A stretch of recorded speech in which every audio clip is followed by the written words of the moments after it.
In today's episode of the Path and Presence podcast, I got a very interesting guest here with me today. I'm with Adam Asquini, and he is hailing over from AltaML. And their statement is very simple. They elevate human potential with applied artificial intelligence. So we want to really deep dive into what that actually means, who they're serving, and also how Adam is thinking about, growth. He's a VP of Customer Solutions. So let's have a look into that. So welcome to the show, Adam. Thanks for having me, Lucas. Of course. So maybe give people like a quick overview, who haven't heard about AltaML yet. What is it all about in your own words?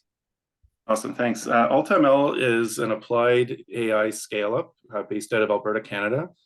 Our headquarters in Edmonton. We have offices in Calgary, Toronto, and in the process of opening our first US-based office in Houston at the moment. We have about 130 employees, and what we really do, we have two major parts of our business. The first one, called Invent, is a services-based business that works B2B and builds applied AI solutions for other business customers. The second part of our business is a venture builder. So when there are applied AI product opportunities that come through that have high commercialization potential and could stand as their own venture, we help them incubate and kind of go from 0 to 1 in that venture journey, get them up, and then they become their own business. Mm-hmm. Very good. Now, who would you say are the companies that leverage you guys most? Like, what is a sweet spot? What is a use case, maybe a problem that is being solved where you guys fit in perfectly? Yeah, so we do work across multiple industry verticals right now. So there isn't necessarily one specific product that we're focused on. Mm-hmm. Our ideal customer typically is sort of mid-market to large enterprise in that B2B space. So we go in, we help those customers understand where artificial intelligence can really help them achieve strategic goals. And then we help them actually build out those solutions, often working alongside their analytics teams and data teams as we do that. Okay, perfect. So now, who would you say are the individuals within these organizations that drive sort of the messaging internally forward? So who would be the ones? Yeah, so often we'll start our relationships with senior leaders in an organization, someone like a chief analytics officer, CTO, sometimes a CIO. We're usually brought in there, and it's brought in to help them achieve strategic priorities, to help them transform, to leverage artificial intelligence to improve efficiency, generate revenue. Sometimes it's safety, depending on the nature of the company that we're working with.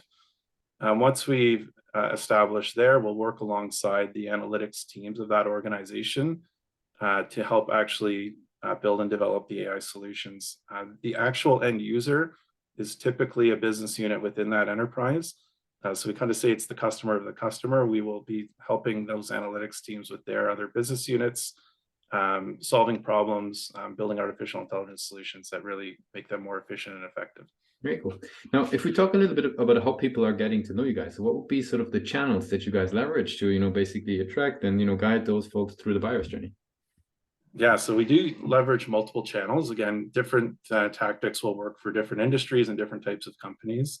But a lot of our lead generation will come from referrals and word of mouth based on the delivery that we've done to date. Our company has executed over 400 artificial intelligence use cases over our 4 years in existence. So we do rely on referrals. Also using our website, we do use LinkedIn and social media.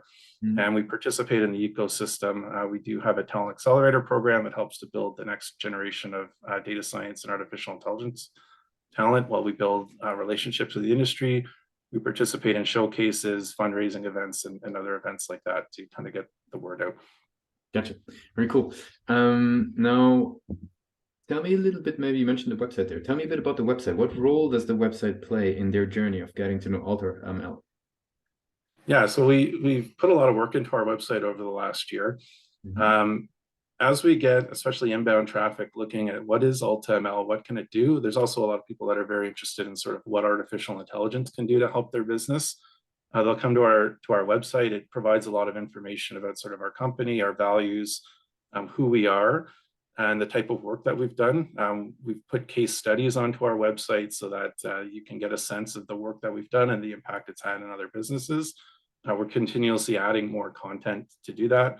I'm also looking at testimonials from customers, and a little bit about our service offerings is also included on our website. Gotcha.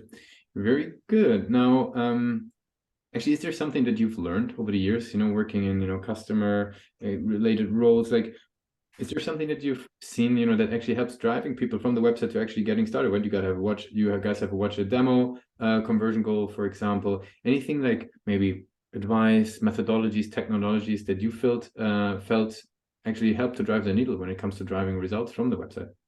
Yeah, I think for us, because we are an applied artificial intelligence company that focuses on building products and solutions, the more that we can show our work, that typically helps people understand what's possible, as well as sort of, how this could apply within their own business. As you can probably imagine, artificial intelligence is a broad umbrella term, and lots of people have lots of different perceptions about its capabilities, some of its limitations, some of its risks. So the more that we can demonstrate the responsible application of AI through actual examples, case studies, and things that people can actually see and get a flavor for, I think that really helps in converting sales and new leads. Very good. Now, I want to switch gears a little bit, right, and talk with you a little bit about your journey with AltaML or AltaML. Now, first thing I'm curious about, right, specifically for working in customer solutions, there's so much thing you could learn on a daily basis, tools, approaches, methods.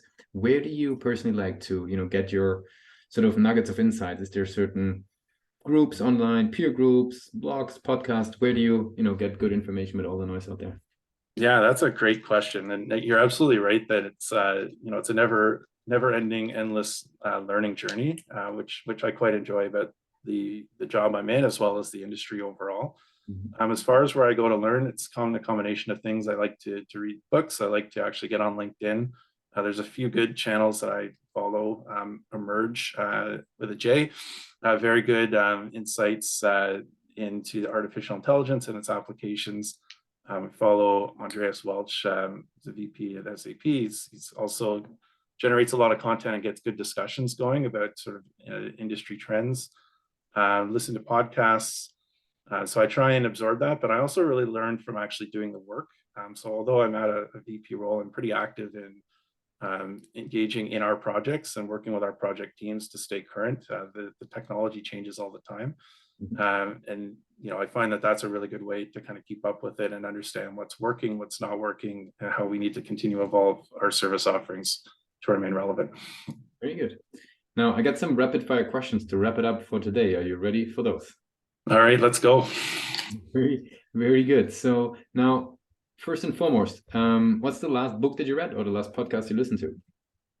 Other than yours, of course. I've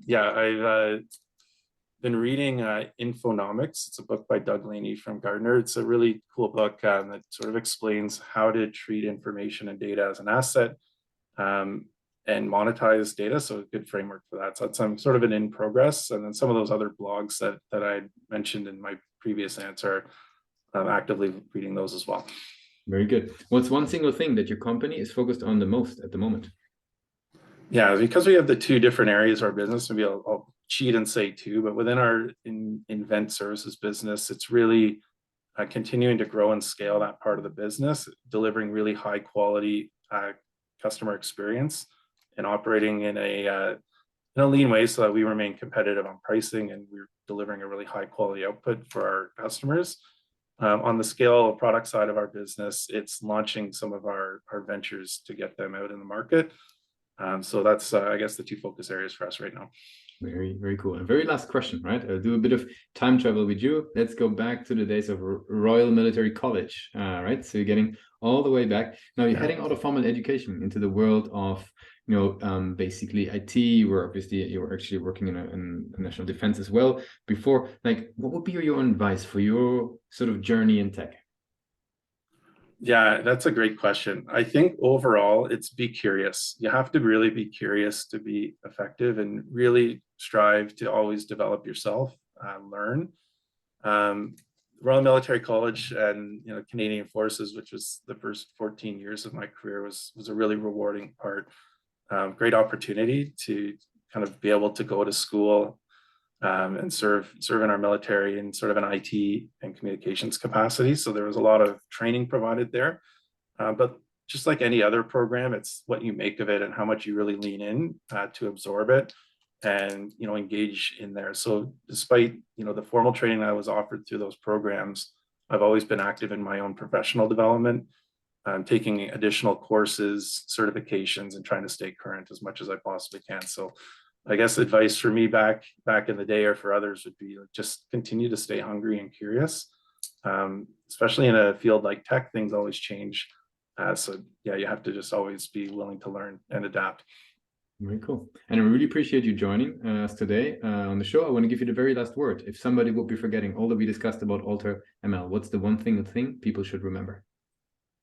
I think that they should, really focus on the fact that AltaML is really about building responsible applied AI products and solutions. So we really build the software that will solve the problems. We're not research focused, although we do interact with academia and research. We really are a company with a lot of demonstrated experience across those 400 use cases. We know how to do this type of work, and we've got experience working with other businesses to help solve their problems.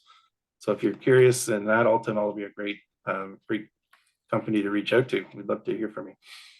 Thanks a lot for being a guest on Pathway Presents. Thanks for having me, Lucas. Really appreciate it.